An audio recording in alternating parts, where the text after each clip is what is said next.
Bonsoir à tous et bienvenue dans votre édition. Voici les titres.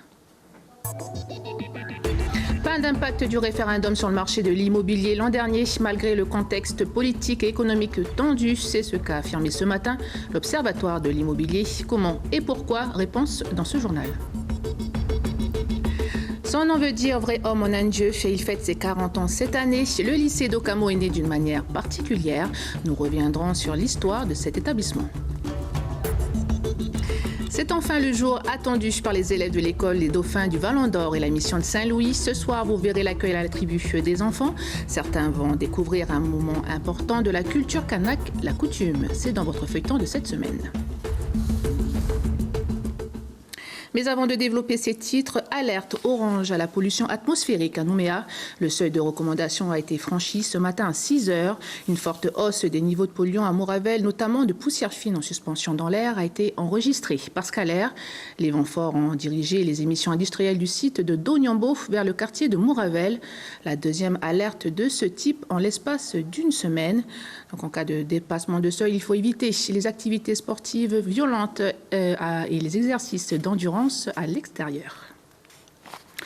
Le référendum de 2018 a-t-il eu un impact sur le marché de l'immobilier? Eh bien non, selon l'Observatoire de l'immobilier, composé de la CCI, de l'ISE et de la Chambre territoriale des notaires. Ils ont présenté ce matin devant la presse les indicateurs 2018. Comment et pourquoi? Écoutez les explications de Pierre Kolb de la CCI.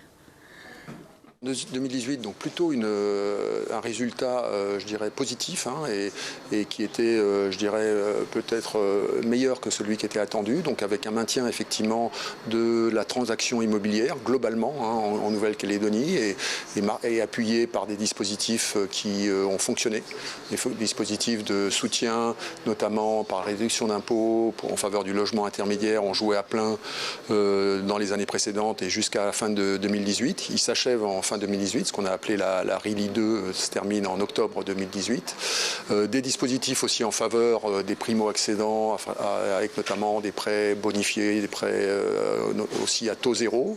Aussi un contexte de financement bancaire avec des taux pour les emprunts immobiliers qui sont en baisse, à aujourd'hui tout juste 2%.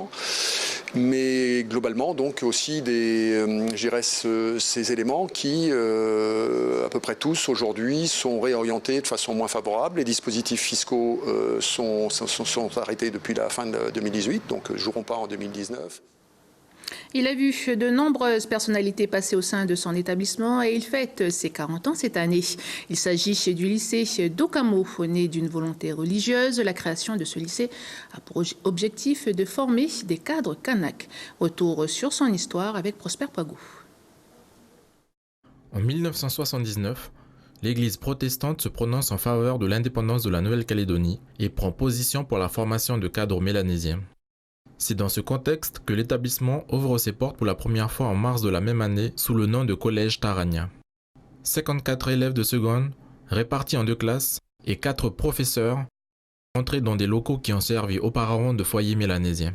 Le 30 mai 1980, le lycée est officiellement inauguré et prend le nom de Dokamo, qui signifie vrai homme en langue adieu. Cette année-là, plus de 106 élèves sont inscrits. Le lycée général d'Okamo constitue alors le premier enseignement secondaire de l'Alliance scolaire de l'Église protestante en Nouvelle-Calédonie, permettant à un nombre plus important d'enfants kanak d'accéder au baccalauréat. Il accueille aussi des élèves en échec scolaire que la structure essaye de remettre sur la voie de la réussite. En 1981, la toute première promotion d'élèves est présentée à l'examen du baccalauréat. Sur 28 élèves, seuls 5 décrochent leur diplôme. Les premières années de l'établissement se déroulent sans difficulté. Mais durant la période des événements, en mai 1985, le lycée d'Okamo subit un attentat à la bombe suivi d'une attaque par une milice loyaliste en 1986. Le lycée professionnel ouvre en 1989 et les Djeu et l'Adieu sont enseignés à partir de l'année suivante. En 1991, ouvre la seconde adaptée et les ateliers bibliques apparaissent. En 1996, le contrat d'association avec l'État est signé. De nouveaux bâtiments sont construits et de nouvelles filières naissent.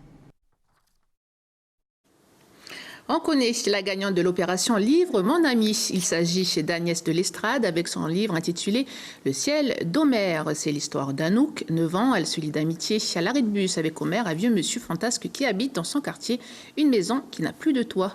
Elle saura peu à peu rendre ce drôle de bonhomme touchant pour son entourage. Quant à Homère lui-même, il pourra grâce à Anouk retrouver un tas de bonnes raisons de vivre. Et ils étaient 8681 jeunes lecteurs de tout le pays à avoir voté. Suite de votre feuilleton, ce soir consacré à l'organisation d'une rencontre pédagogique et culturelle entre les enfants de l'école maternelle Les Dauphins du Vallon d'Or et ceux de la mission de Saint-Louis. Enfin, c'est le jour J. Ce soir, vous verrez une étape importante dans la culture kanak, la coutume Audrey Pouedy.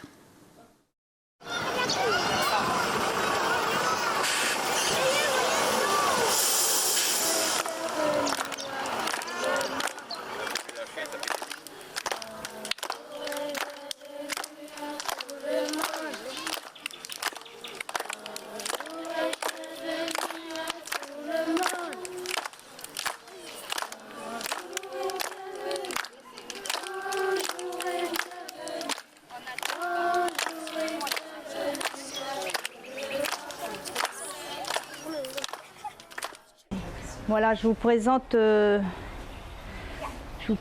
coutume. On va rentrer dans votre espace et on vous remercie de nous accueillir pour ce bel échange. Bonjour à tous. L'équipe éducative vous remercie, Madame la Directrice, d'être là ici, dans l'école de Saint-Louis.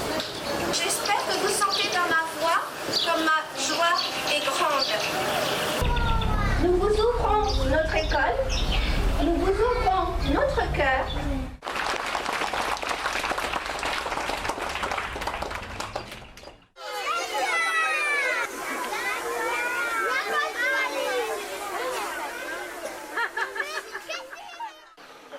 C'est bon?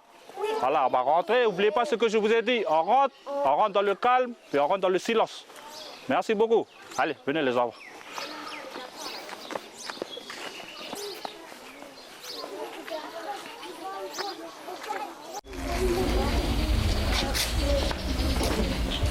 Au nom de la pays, je vous dis merci. Un grand merci. Le reste qui est là, voilà, le lignum qui est là. Ça, tu peux dire merci du fond du cœur. Il y en a qui ne sont pas là, mais ils sont derrière. Voilà. Merci, puis on aura l'occasion de se revoir. Ici, la porte, elle est ouverte. Alors maintenant, ce qu'on va faire pour remercier toutes les personnes qui nous ont accueillis ce matin, on va chanter les chants qu'on a appris à l'école. D'accord?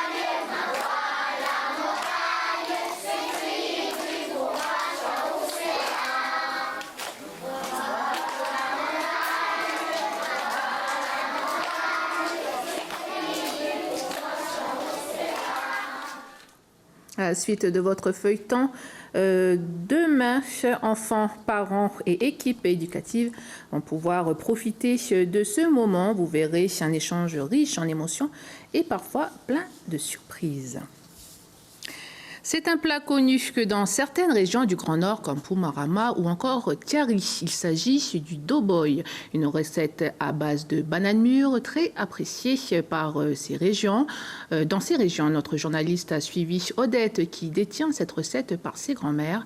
Facile à préparer, le doughboy est un incontournable des rassemblements coutumiers en tribu. Il accompagne le plat principal, mais on le déguste aussi autour d'un café ou d'un thé. Natacha Ogui. On va le couper celui à maman, comme ça on va prendre aussi. Attends.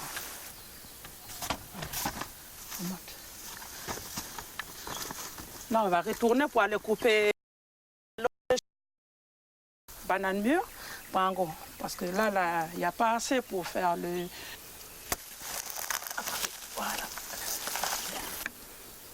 Bah, voilà les bananes, enfin le pango pour compléter les bananes ordinaires.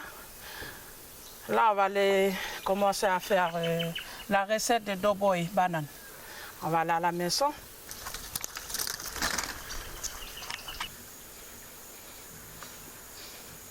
Voilà.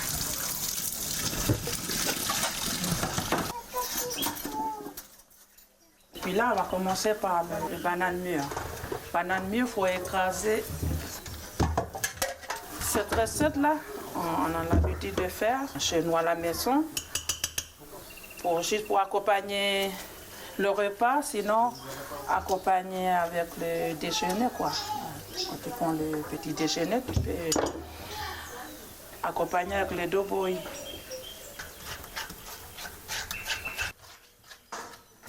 On va mélanger au fur et à mesure. On fait tourner la pâte. Là, on ne met pas l'eau, hein. C'est direct dans les bananes mûres.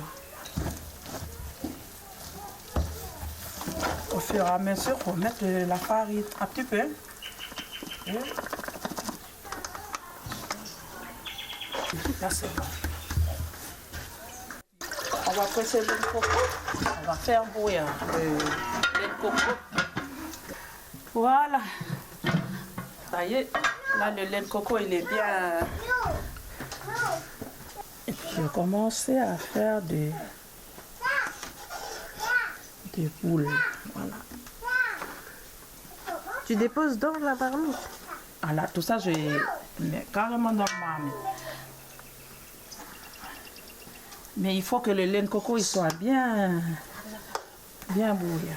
Pour que la pâte dedans, dans le marmite, ils ne vont pas coller. Parce que quand tu mets, quand c'est froid, le lait de coco, mais la pâte dedans, ça va coller.